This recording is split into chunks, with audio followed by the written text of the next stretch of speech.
अब तो मोदी जी कह रहा हूँ, उसके बाद मोदी जी भी नहीं कहूँगा। उसके बाद तो कहूँगा कि देश का भ्रष्ट नेता। किसान है, खेती करते हैं, मजदूरी करते हैं और हम आप पूरे देश को खाना खिलाते हैं, लेकिन आज हम टुकड़े टुकड़े को मोहताज हैं। जय श्री राम कहाँ से बोल रहे हैं हम भूखे मर रहे हैं, हमारी जनता भूखे मर रही है। पूरी भाजपा सरकार गद्दारों की सरकार, गुंडों की सरकार है। मोदी जी बकस दो देश को, भला तुम्हारा हो जाएगा, नहीं तो तुम्हारा नाम लेने वाला इस भारतवर्ष में नहीं कोई पैदा हो जाएगा।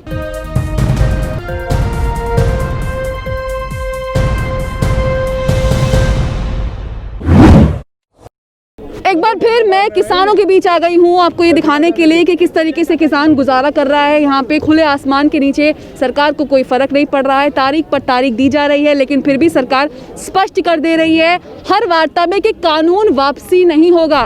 क्या कहना चाहेंगे सरकार कह रही कानून वापसी नहीं होगा? मैं मोदी जी को एक पैगाम देना चाहता हूँ, अगर मोदी जी तुम में थोड़ी बहुत शर्म गैरत है, ये सब आपकी सरकार किसानों की बनाई हुई है। मेरी बात अगर मोदी जी आपको बुरी लगे, अब तो मोदी जी कह रहा हूँ, उसके बाद मोदी जी भी नहीं कहूँगा। क्या कहेंगे हैं? उसके बाद तो कहूँगा कि देश का भ्रष्ट नेता, क्योंकि हमें तो गुमराह मत करो। तो आपने हमारे बच्चों का जीवन नष्ट कर दिया। हम किसान हैं, खेती करते हैं, मजदूरी करते हैं और हम आप पूरे देश को खाना खिलाते हैं, लेकिन आज हम टुकड़े टुकड़े को मोहताज हैं। क्यों? केवल तुम्हारे कारण। हमने किसी का गुनाह नहीं करा, हमने किसी का कोई अपराध नहीं करा, क्योंकि हम देश से प्रेम करते हैं। तुम तो भारत माता की जय बोलते हो, हम तो बोल भी नहीं सकते क्योंकि तुमने तो बेशरम कर दिया। जय श्री राम, जय श्री राम कहाँ से बोल रहे हैं हम भूखे मर रहे हैं, हमारी जनता भूखे मर रही है, पूरा देश भूखा मर रहा है।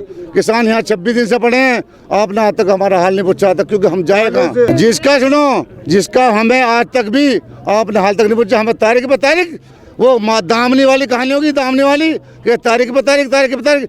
मोदी जी ये हम तुम्हारा दर्द सह नहीं पाएंगे, क्योंकि अमित शाह को कहना चाहता हूँ, मैं अमित शाह को कहना चाहता हूँ कि अमित शाह जी कान खोल के सुन लो। तुमने बंगाल में तो रैली कर ली, 1.5 लाख आदमी इकट्ठा कर लिया। अगर उत्तर प्रदेश में या भारत सरकार में यहाँ इकट्ठा कर लो तो हम तुम्हारे गुलाम बन जाएंगे। किसान एकता तुम्हारे साथ नहीं है, क्योंकि तुमने हमारा शोषण करा है। क्यों शोषण करा?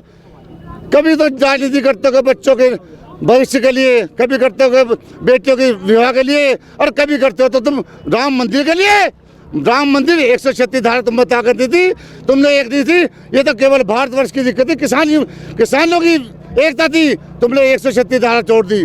ये तुम्हारे अंदर ताकत नहीं थी। सबसे पहले लाल कृष्ण आडवाणी मर गए मेरे लिए तो आज, और अटल बिहारी वाजपेयी जी मर गए। मैं खोल कर रहा हूँ, मैं पूरे एड्रेस ले बैठा ले लो। ये पूरी भाजपा सरकार गद्दारों की सरकार, गुंडों की सरकार है। मैं आज लिखित में कह रहा हूँ, क्योंकि ये किसानों की सरकार नहीं है। ये कुछ भी नहीं है। देशभक्ति के लिए क्या करे बेटा? मैं आपसे पूछता हूँ, अटल बिहारी वाजपेयी जी मेट्रो के निर्माण करके चले गए, 36 करोड़ रुपए खा के चले गए। बताओ क्या करा उन्होंने? लेकिन मोदी जी तो कह रहे हैं, मोदी जी ने क्या कर दिया? मोदी ने अपने घर में क्या करा? मोदी ने अपने प्रॉपर्टी में क्या करा? मोदी जी गुजरात से कमा के लाए थे। वो करता जातिवाद की राजनीति, और क्या नाम है राजनाथ नीरज सिंह जी को बड़ी बात जानता हूँ। मुझे वैसे परिस्थिति है, मेरा नाम नितिन चौधरी है।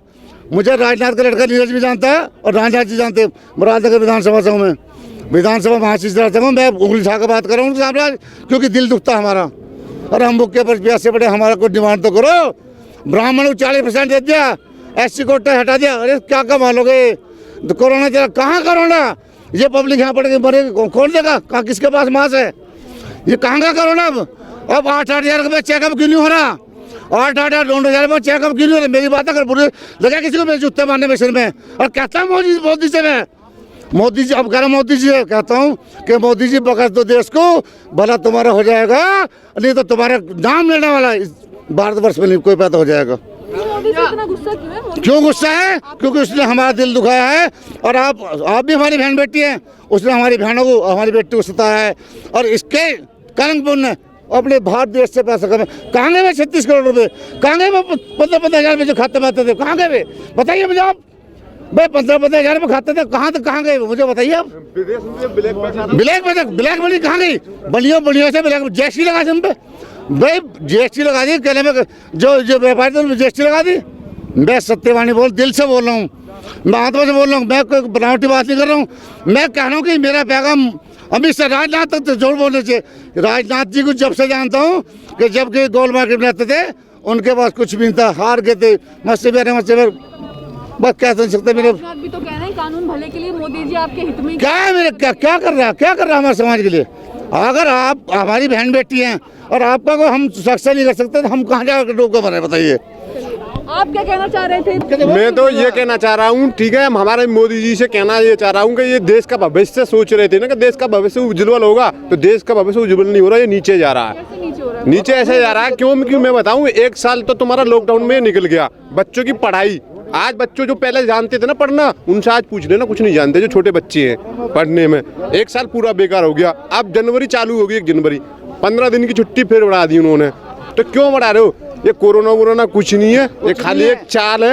अभी यहाँ जितने भी जनता हैं, जितने भी भाई हैं ना, जितने भी यहाँ भाई हैं, सबको चेक करा लो। एक भी अगर एक को भी कोरोना निकला है, एक कोरोना चेक कराने के लिए 2 लाख रुपए मिलते हैं हॉस्पिटल से। और ये कहते हैं ना आय दुगनी होगी, आय दुगनी कब होती है दुगनी पता है? हमारा 1 लाख का पेमेंट हुआ गन्ने का, अब 2 लाख हो तब मानते हैं हमारी आय दुगनी हो रही है। वो तो कह रहे हैं पेमेंट तो कहाँ पेमेंट हो रहा? 15 दिन की कह रहे थे, 15 दिन में दे, तब पेमेंट आज तक नहीं हुआ। पिछला ही रुका पड़ा, अभी तक पेमेंट ही नहीं हुआ। और सुनो, इस 8-9 महीने के अंदर अंदर इतना नुकसान हुआ। जो इंसान नौकरी कर रहे थे ना, वो अपने घर में रहे, उन्होंने पता ना कैसे कैसे अपना खर्चा चलाया, घर वालों ने, अपने बच्चों का, पूरे परिवार का। मोदी जी देने गए किसी के लिए? लेकिन मोदी जी कह रहे थे कि देश नहीं बिकने दूंगा, मैं तो देश का बेटा। अब देखो जी, सुनो, ये तो हमें पता नहीं है कि वो देश बेचने नहीं देंगे या बिक गया।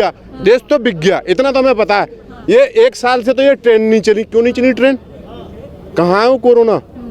बताइए जरा। अगर एक भी किसी को भी कोरोना निकल गया तो गारंटी दे रहा हूँ, मेरे हिस्से में 1.25 बीघा जमीन आती है, 1.25 बीघा जमीन लगा दूंगा मैं इलाज में इनकी। मुझे 35 दिन हो गए यहाँ पे रहते 35 दिन अपना जन्मदिन भी नहीं मनाया, क्योंकि यहाँ 40 भाई हमारे शहीद हो गए यहाँ पे। 1 तारीख से मेरा बर्थडे था, बर्थडे भी नहीं मनाया मैंने यहाँ पे अपना।